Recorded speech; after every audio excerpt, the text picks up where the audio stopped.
Estamos começando um Papos e Casos e eu trouxe aqui para conversar comigo Suena Mourão, advogada aqui do estado do Pará, presidente da Comissão Nacional de Igualdade Racial. Quero te agradecer, minha amiga, estar aqui comigo, conversando. Vamos bater um papo aí sobre vida, história, essa tua pauta que tu tem tomado aí à frente, tem conquistado o Brasil todo, tem andado por aí. Então, dizer primeiro que eu tenho o maior orgulho de ti, de estar caminhando contigo, né, na OAB, aí fazendo esse trabalho todo. E a primeira pergunta que eu queria te fazer é: quem é a Suena antes e agora? Porque eu sei que houve uma transição aí. Eu digo, até na pauta, no carregamento da pauta de responsabilidade, de ser essa pessoa que leva, né, que eleva a voz. Então, quem era a Suena e quem é a Suena agora? A OAB teve que papel nessa tua trajetória, ou a advocacia? Então, vamos começar por aí. Bom, Cris, primeiro, obrigada pelo convite. Segundo, tu disseste para mim que tu não ia fazer perguntas difíceis, né? Já começaste, já começaste com carrão de cena. Obrigada pelo convite de estar aqui, inaugurando essa tua atuação nova. Adorei. Eu acho que tem muito a ver contigo, tem tudo a ver contigo. Para mim é uma satisfação, uma honra ser tua colega de bancada. Eu sou muito fã da tua atuação dentro do sistema. Obrigada. Desde que tu era diretora da ESA e seguindo como vice-presidente da nossa casa e como colega de Conselho Federal. Sou muito tua fã mesmo. Obrigada. Bom, quem é a Suena e como ela mudou dentro do sistema? Realmente, eu caminhei nesses 6 anos dentro do sistema como conselheira seccional, primeiro na gestão do Dr. Alberto e depois como conselheira federal na gestão do Dr. Imbiriba. Eu mudei bastante. Primeiro que eu fui me reconhecendo mais como mulher negra, né? Eu fui me identificando mais enquanto esta pessoa. Eu já me reconhecia enquanto mulher negra, enquanto eu era conselheira seccional. Porém, eu não atuava tanto. Eu não gosto de dizer que é dentro da pauta ou dentro da causa, porque, na verdade, isso não é uma pauta ou uma causa para mim, é a minha vida. Sim, né? sim. Eu não atuava muito porque ali no Conselho Seccional algumas demandas eram levadas para mim específicas, não dentro dessa atuação. E quando eu passei para o Conselho Federal, eu fui escolhida para ser vice-presidente da Comissão, né, Nacional de Promoção da Igualdade. E em menos de 6 meses, a minha presidente nacional, que à época era a doutora Alessandra Benedito, conselheira federal por São Paulo, ela pediu renúncia e eu fui alçada a presidente de uma comissão nacional, que o estado do Pará nunca teve. Verdade. Né? E, de uma hora para outra, eu me vi representante nacional, né? De uma questão muito importante, de uma questão que mexe com a advocacia negra de uma forma muito sensível e mexe comigo de uma forma muito pessoal também, porque, afinal de contas, eu sou uma mulher negra. E eu tive que mudar bastante, me fortalecer bastante, porque a cada atuação profissional dentro do sistema que eu tinha que fazer, aquilo também me atravessava pessoalmente. Né? Então, eu passei a ter que abstrair para poder lidar com aquilo que eu precisava entregar ao sistema e com aquilo que eu precisava entregar para o que a advocacia estava esperando de mim. Sim. Então, foi um amadurecimento muito grande, a duras penas, mas necessário. Agora também, Sônia, eu vejo assim, tu levas a tua vida, leva essa discussão da igualdade racial. Agora, essa discussão, tu tiveste que aprofundar, mesmo sendo uma mulher negra. Eu te digo porque, por exemplo, como mulher, a questão do feminismo, eu tive que me aprofundar. Eu nasci mulher e tudo, mas feminismo era uma coisa que eu tive que estudar e tive que me aprofundar, das questões das mulheres, direito das mulheres. E aí, no mesmo sentido, esse aprofundamento ele aconteceu, apesar de ser a tua vida, mas esse aprofundamento ele teve que acontecer, até por causa do momento onde tu estás, o local onde tu estás, certo? Sim. A gente costuma dizer que pessoas negras, elas elas não reproduzem o racismo, e é verdade. Sim. Nós somos vítimas do racismo e não reproduzimos, porque somos oprimidos. Sim. Mas, na verdade, Cris, eu tive que aprender, né? Eu tive que fazer um letramento racial, porque, mesmo oprimida, mesmo sendo vítima, eu estava naquele momento ali sem poder desempenhar a minha função adequadamente, porque eu não tinha aparato para aquilo. Então, eu tive que estudar, tive que fazer cursos, tive que ler autoras negras, tive que ler autores negros, me aprofundar muito, debater muito com pessoas que tinham uma carreira, um conhecimento maior do que eu, principalmente dentro do sistema. E aqui eu queria citar a doutora Silvia Cerqueira, que é uma mulher negra, que hoje está completando, inclusive, 70 anos de idade, e que é uma conselheira federal que veio de muitas gestões como presidente da Comissão de Promoção da Igualdade, e precisei fazer esse aprofundamento, não teve jeito. O letramento racial, hoje, ele é necessário não só para pessoas brancas, ele é necessário para a população negra também, para que a gente possa saber quando a gente está sofrendo racismo, quando a gente está reproduzindo racismo, quando a gente está sofrendo a opressão, como se defender. É necessário para todas as pessoas, brancos e negros também. Sim. E aí eu vejo, eu não sei se é a tua leitura, eu acho que a gente já caminhou bem na pauta da mulher, na discussão da mulher, e vejo que a gente já tá caminhando bem também na questão racial. Não sei se quem está de fora, como eu, né, e não sinto a dor que você sente, que as pessoas negras sentem, mas até dentro do sistema, eu acho que há um olhar diferente. Talvez não seja aquilo que fosse mais apropriado, né, ou que fosse realmente entendido, que devesse contemplar.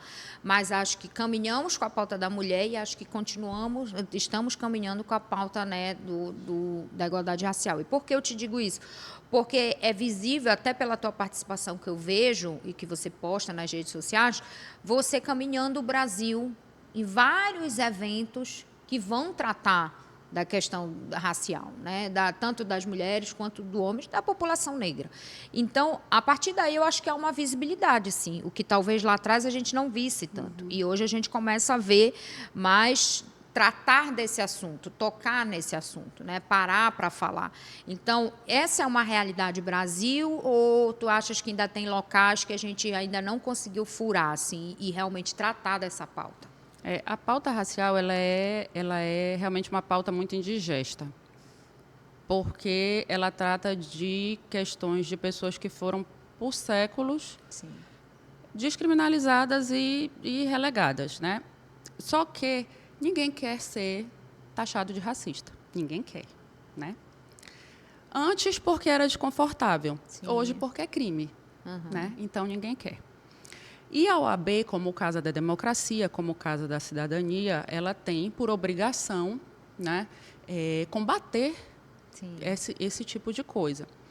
Hoje, as OABs de todo o país, elas fazem questão de que, em todas as suas seccionais, em todos os seus eventos, esteja ali o debate a respeito da diversidade. Isso é essencial, em que todos os seus eventos, em todos os seus congressos, em todas as suas conferências, vai haver um painel em que você debata a diversidade, seja racial, seja de gênero, seja de orientação sexual, seja de pessoas com deficiências, você vai ter. Hoje em dia assim, impensável que você não traga esse debate.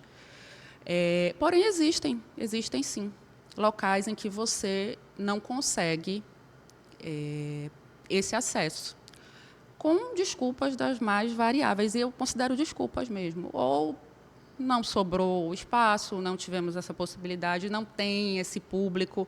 E como assim não tem esse público, né? Nós somos a maioria da população brasileira. Onde nós não estamos? Não existe, não tem o público interessado na pauta racial, porque a população negra é a maioria da população brasileira. Sim. Então, o fato de você não nos enxergar não significa que nós não estamos ali. Você apenas não nos vê. E é como quando a gente vê os cartazes, né, dos eventos. Aí tem vários homens, principalmente homem branco, poucas mulheres. E a mesma coisa vai acontecer se a gente for dar esse olhar. Você vai ter poucos negros e muito menos ainda se a gente for falar da mulher negra. Sim, porque o sujeito universal é o sujeito branco.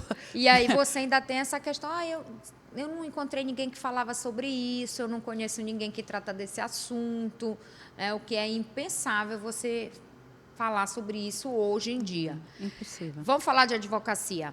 Me diz qual foi talvez o momento mais difícil na tua advocacia, se você unir com essa questão da pauta racial. Teve algum momento na tua trajetória na advocacia, em algum julgamento, em alguma audiência, em algum lugar que te deixou desconfortável e você achou que tinha a ver com a questão racial? Olha, Cris, eu tenho 23 anos de formada. E quando eu comecei a estagiar, eu já percebi que o judiciário ele era um ambiente hostil. Sim. Só que eu imaginava que seria por conta da minha inexperiência. Eu pensei, não deve ser isso que eu estou imaginando, deve ser porque eu sou inexperiente, estou insegura. E aí eu tirei a minha carteira da OAB e tudo piorou, né?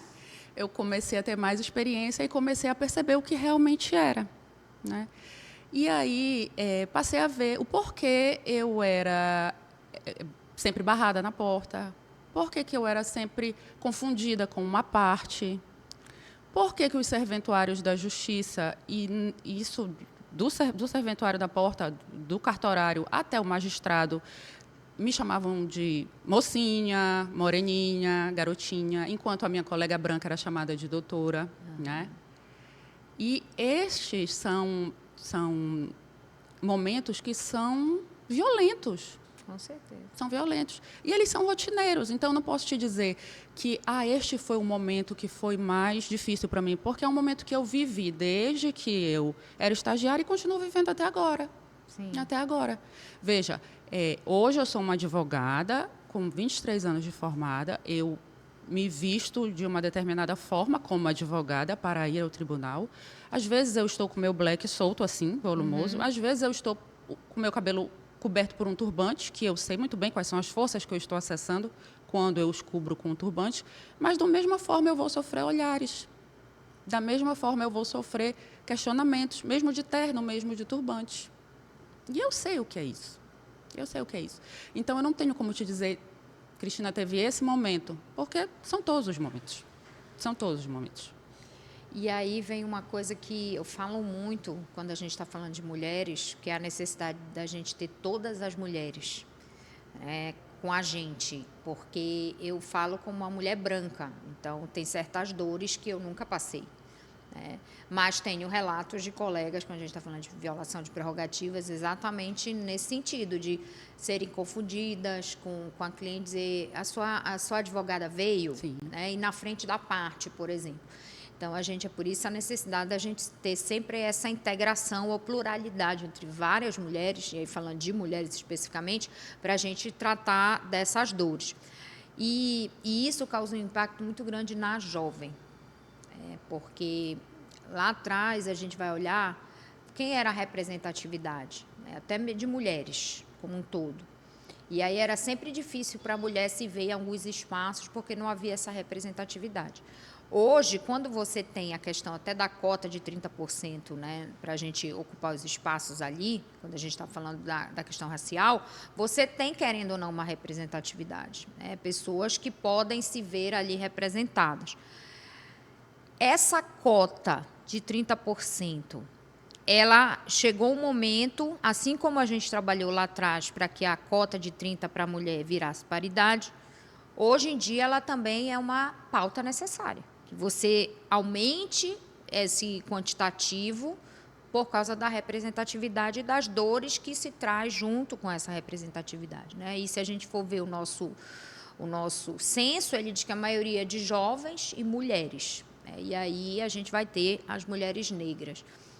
Como é que a gente vai poder caminhar no sentido de trazer faça com que a gente tenha mais prioridade para essa pauta racial? A partir do momento em que você ainda tem espaços de decisão que estão ali majoritariamente por pessoas brancas, homens ou mulheres. Então, como é que a gente vai conseguir caminhar para que a gente consiga ver essa pauta tomando mais corpo, se intensificando, que seja uma luta não só das pessoas negras, mas uma luta que seja de todos nós, de todas nós nesses espaços. E aí eu digo não só na advocacia, né? Eu digo em tudo, judiciário, em todos os espaços. Então, qual é a tua visão de quem está dentro desse movimento, e é um movimento que vem crescendo, que a gente pode contribuir para que essa pauta, de alguma forma, ela se torne maior?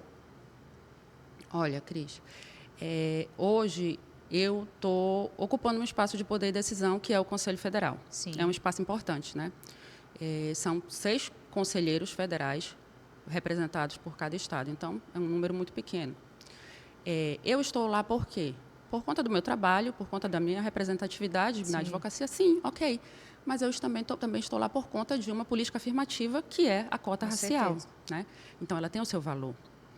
E a política afirmativa de cota, ela tem uma fiscalização, que é a Comissão de Heteroidentificação. A Comissão de Heteroidentificação, ela é um instrumento importante e ele deve ser levado a sério. A Comissão de Heteroidentificação, ela serve para avaliar, né, aquela pessoa que se autodeclara como pessoa negra, ou seja, preto ou pardo. E está tudo bem, porque a autodeclaração é uma afirmação individual, né? E eu não vou questionar nunca a tua afirmação individual, nunca vou questionar. Porém, para a ocupação de um cargo, que é uma política afirmativa, a gente tem que avaliar qual é a tua colocação. Tu és uma pessoa que sofre uma movimentação de uma polícia na rua? Entendi. Tu és uma pessoa que vai sofrer uma perseguição numa loja? Tu és uma pessoa que vai ser preterida numa vaga de emprego por conta da tua cor? Tu és uma pessoa que vai ser trocada num relacionamento amoroso por conta da tua cor? Entendeu? Então, eu respeito a tua autodeclaração, porém, vamos ver isso socialmente. Sim. Então, a Comissão de Heteroidentificação, ela é uma ferramenta importante e já está sendo aplicada em vários concursos públicos de cargos públicos, promotor, juízes, nos vestibulares, né? Então, eu acho que seria importante nós levarmos também para dentro da OAB, para dentro das eleições da OAB, para trazer seriedade para as nossas eleições, para trazer transparência para as nossas eleições. E isso iria fortalecer, né, a verdadeira representatividade racial dentro da OAB, que eu acho que é tudo que a advocacia negra quer, verdadeira representatividade racial. Acho que isso fortaleceria muito. Bom, tocaste na questão dos relacionamentos. Vamos falar de relacionamento. Eu vejo muito teus posts no Insta e você tem falado muito sobre isso, sobre a dificuldade da mulher negra para relacionamentos, né? Quando a gente fala disso, a gente está falando exatamente do quê? Qual dificuldade? Qual é o problema? O que é exatamente essa dificuldade no relacionamento? Existe um termo chamado a solidão da mulher negra. A que se refere isso?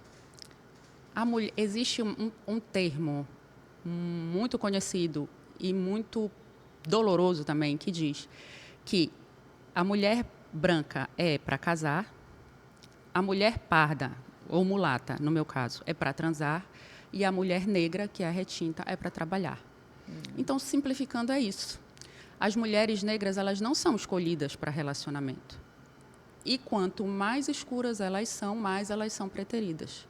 Então, uma mulher de tom claro, uma mulata, uma mulher parda, da cor do pecado, ela vai ser escolhida sexualmente, mas ela nunca vai ser assumida para um relacionamento fixo. Quem vai ser escolhida vai ser uma mulher branca. E uma mulher retinta, muito menos. Ela vai ser escolhida para ser a babá dos meus filhos, para ser empregada da minha casa, para ser a passadeira. E enquanto esta mulher parda vai servir para satisfazer os meus desejos sexuais e ser um caso escondido. É essa a dificuldade do relacionamento. As mulheres negras, elas são sempre vistas como fogosas, como objetos sexuais, mas nunca como merecedoras do amor romântico, entende? Sim. Nunca merecedoras de vou me casar com você, vou ter filhos com você. Não, isso é dedicado à mulher branca. Esta é a solidão Isso da não é um mulher pouco do negra. histórico? Que vem lá Isso de vem, trás? isso é caldo da escravização, mas persiste até hoje. Persiste Com até menos hoje. intensidade? Não. Só não tem o chicote. Só não tem o chicote. Mas é a mesma coisa. Tu tens 2 filhos homens, né? E como é que eles percebem essa pauta dentro de casa? A pauta racial, É.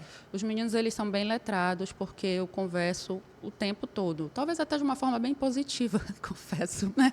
Porque, enfim. E eles são bem, assim, a gente conversa o tempo todo, a gente debate sobre filmes, sobre livros. O Moreno é um menino negro, né? Sim. Assim, um negro bem afrontoso, de 1,82 m, com black, né? E o Caleb não, o Caleb já é um menino branco. Ainda eu tive esta benesse de fazer um de cada cor. Não é todo mundo que consegue, isso é uma tecnologia de ponta. E aí eles entendem muito bem essa questão racial, a questão da discriminação, a dificuldade que eu tenho de lidar com o fato do Moreno ser um menino negro e ter que sair de ônibus e ter que ir para a faculdade, o meu medo enquanto uma mãe negra, todos os meus receios, violência, tudo isso eu converso de maneira bem aberta com eles mesmo. Então, tudo E é bem ele tem discutido. consciência disso, de tudo que atravessa Ele a tem vida dele. consciência, porém, como um jovem que e sabes que os jovens eles são, por natureza, rebeldes, ele acha que ele vai conseguir mudar o sistema, né? Ele acha que ele não, mas eu posso ir para a faculdade com a roupa que eu quiser. Por que eu tenho que ir arrumado? Por que eu não posso ir com a roupa que eu quiser? Meus colegas vão com a roupa que eles querem. E eu disse, mas os teus colegas eles não estão sendo revolucionários, eles são só brancos. Tu tem que ir arrumado, porque tu não pode ser confundido com um bandido daqui para lá, meu filho, por favor. Ele está fazendo qual curso? Nutrição na UFPA. Não quiseram fazer direito? Graças a Deus, não. O meu filho, eu tenho um de 5 anos. Ele disse, mãe, eu quero ser advogado. Brincando, né? Boa sorte. Aí eu disse, meu filho, tem certeza que ainda falta tempo? Apesar da gente amar a advocacia, né? Não desejo para ninguém. Eu gosto muito do direito, mas não é algo que eu estimulo ninguém a fazer. Olha, eu amo a advocacia, eu amo ser professora também, amo a advocacia. Eu acho que eu amava mais a docência do que a advocacia. Hoje eu amo mais a advocacia do que a docência. Só que eu sei que é um caminho duro, é um caminho difícil, porque o sistema, ele é difícil de lidar. Exatamente. E, às vezes... E a gente também não quer tirar o sonho, né? Essa coisa romântica que o teu filho tem, que é bom, porque quando a gente é jovem, a gente tem esse romantismo, né? De eu vou fazer diferente, eu vou mudar, eu vou conseguir. A gente não quer tirar isso, mas às vezes a gente tem que dar um choque de realidade também. E aí fica no confronto. O que a gente faz? A gente dá aquele choque para ele perceber que não é nada disso? Eu não faria outra escolha que não fosse o direito. Eu sou muito realizada com o direito. Porém, eu acho que é bastante dolorido, às vezes. Bastante dolorido. E principalmente quando a gente escolhe atuar nessas questões de direitos humanos. Sim. Então, e eu sei que eles escolheriam essa seara, principalmente pela educação que eu dou. Então, eu não queria isso para eles. Não queria. Tu achas que o mercado está saturado? Eu acho que não está saturado de bons profissionais. Eu acho que de bons profissionais, não. Profissionais diferenciados, não. Mas nós estamos formando não tão bons profissionais, na maioria dos casos, né? Não. E aí, claro, nós vamos ter o que a gente tem hoje, que é muita mão de obra, né? Muito profissional. Muito. Mas a gente vê aqueles que vão se destacar e aqueles que não vão. Você tem que fazer um diferencial para se destacar. Essa sempre foi a minha fala dentro de sala de aula, né? Você é mais um ou você quer ser alguém que pode realmente despontar, né? Fazer a diferença. E há uma coisa que está crescendo muito, que é a advocacia extrajudicial. Uma coisa que era impensável, assim, até alguns anos atrás. Porque a gente, acho que tu fizeste federal, né? Não, fiz o NAMA. Fizeste o NAMA? Uhum. Eu fiz o NAMA também. Mas eu acho que será geral o negócio do contencioso, né? Uhum. Até a brincadeira disso, eu vou te processar, não sei o que. Então, a gente tem essa veia, assim, meio contenciosa. Mas a extrajudicial, ela tem sido um caminho, principalmente para a jovem advocacia. Interessante. De advogar, né? Até porque você tem que começar a ver outros viés, porque senão você, um mercado que, eu quero ir para o criminal. O criminal tem muita gente. Tem espaço para bons profissionais? Tem. Mas se você tiver outra forma de alcançar outros espaços, é sempre bom você poder contribuir com a Jovem Advocacia. E aí, com a Jovem, a gente tem essa representatividade dentro da Jovem Advocacia? A representatividade, esse letramento, esse entendimento, ou a gente precisa fazer esse exercício, mostrar, trazer esse debate para dentro da Jovem Advocacia, porque hoje você vê, em 3 anos, você teve 6.000 advogados chegando. Então, você tem aí um percentual, e a gente não tem como saber o percentual de negros, brancos, porque não há essa pesquisa ali dentro, que é um erro, porque a gente deveria conhecer, a gente só consegue tratar se a gente conhecer quem é, né? Então, a gente deve supor, se a gente vai refletir, e o que vem refletindo, o crescimento das mulheres, o crescimento dos negros dentro de sala de aula e tudo, até pelas políticas afirmativas, você tem, evidentemente, um público cada vez maior. Mas será que há essa consciência, né, esse letramento necessário dentro da Jovem Advocacia? Assim, Cris, o que eu percebo hoje em contato com os jovens de dentro do sistema é que é muito diferente da Jovem Advocacia da minha época. Muito diferente. Eles são muito, né, imediatistas, né, e eles veem o direito de uma forma muito diferente do que a gente vê. Eu não gostaria de dizer que nós somos tradicionais e eles não, porque isso denuncia, e eu acho que não é esse o sentido da questão da idade, né? Mas eu também não gostaria de que fosse colocado uma forma de que você perde o sentido do direito, ou que eles dão uma importância menor, porque eu não quero acreditar nisso. Mas eu vejo também que eles dão significado à questão racial. Eles dão significado. Sim. Eles não aceitam. E como a advocacia antiga tem um impasse a respeito disso, né? Sim. Aquela velha, mas hoje todo dia é racismo, ou todo dia, hoje tudo é machismo. A advocacia tradicional, branca e elitista, ela tem muito disso. E apesar de hoje, com as políticas afirmativas, a gente tem um ingresso grande de pessoas negras, o curso de Direito, ele ainda é um curso que é elitista. Sim. Não só pelo custo de fazer uma faculdade, mas pelo próprio custo de você conseguir passar no concurso da OAB, no curso da OAB, tirar a carteira. Ele exige todo um investimento. Então, o último censo que saiu da OAB, ele bota ainda como maioria de advogados pessoas brancas. Sim. Mas, mesmo assim, dentro da Jovem Advocacia, mesmo os jovens advogados brancos, eles têm um letramento racial, uma consciência maior do que a advocacia tradicional. E isso me dá alguma esperança, sim. Eu te falo do censo porque eu acho que a gente fez esse censo nacional, mas cada seccional deveria ter o seu. Quando você vai fazer a inscrição, até para a gente conhecer, saber, porque a gente sabe, cada seccional vai responder de uma forma. Eu acho essencial. Até para conhecer, por exemplo, pessoas com deficiência, quantos são? Nossa, é essencial. Indígenas, quantos são? Aonde estão? Em que subseção estão? Porque você não consegue fazer as coisas direcionadas se você não souber para quem você está fazendo. Exatamente. Para onde eles estão indo. E a tua experiência no Conselho Federal?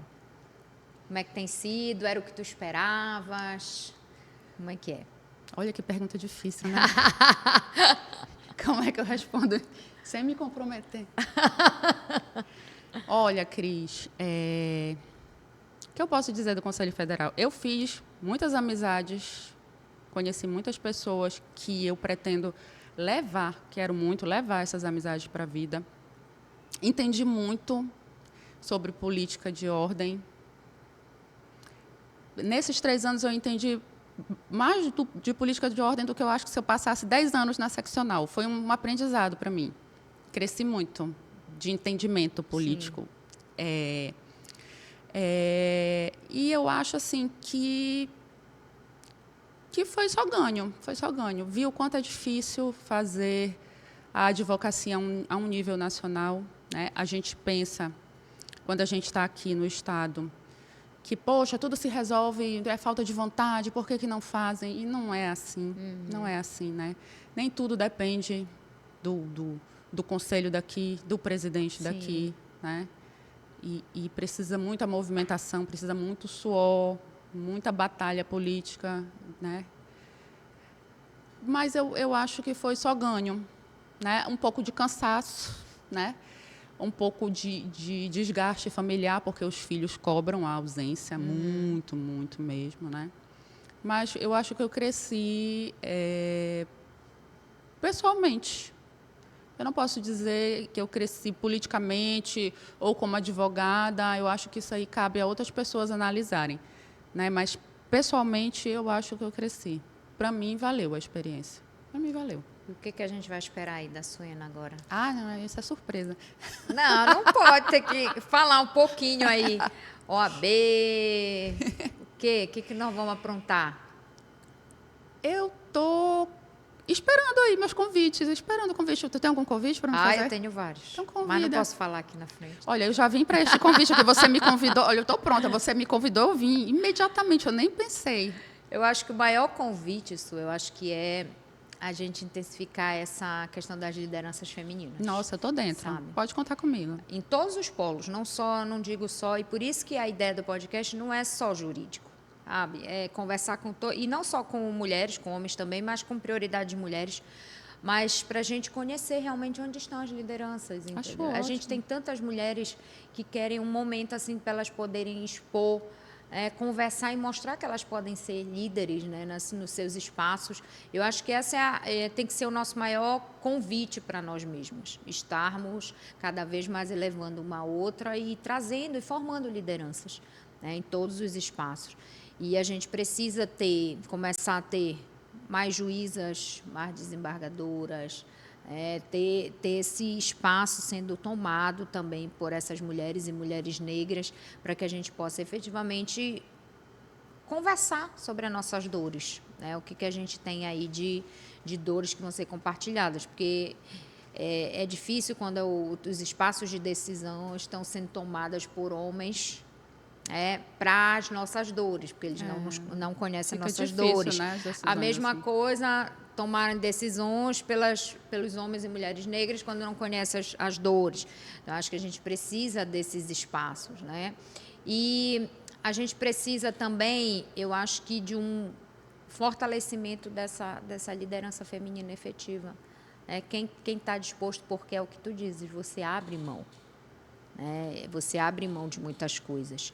E não é só eu quero ser líder, eu vou ter tempo para ser líder, vou ter tempo para me dedicar a essas causas, sim. porque tá aí passaste 3 anos, vamos pro final do ano com 3 anos aí que tu estás à frente de uma comissão importantíssima e que tem te demandado muito tempo, não só on como off.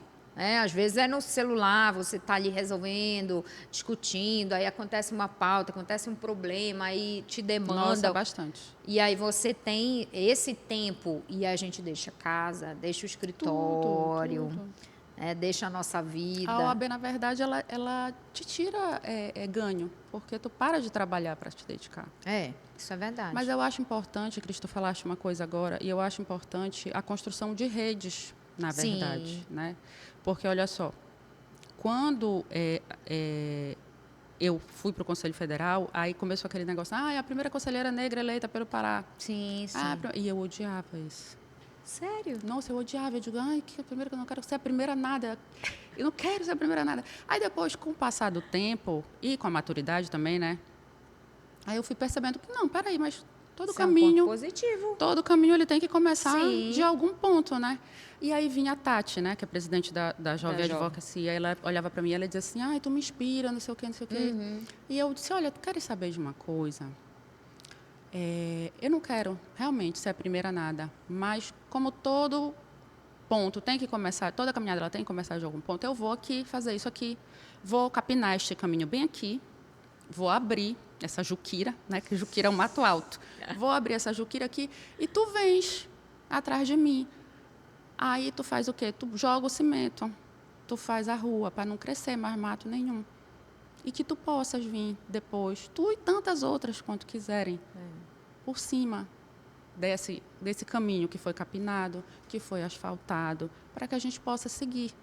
E isso é a construção da rede.